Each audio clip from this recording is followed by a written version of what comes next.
Every CEO, salesperson, receptionist, and custodian is the leader of your customer service department.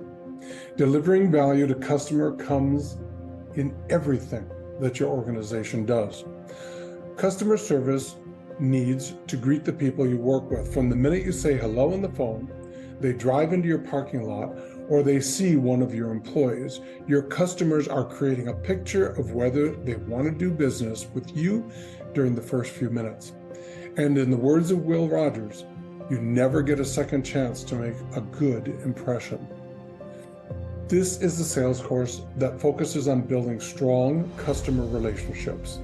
Participants will learn new sales techniques on how to understand customers' needs, communicate effectively, and deliver value in a way that sets them apart from the competition.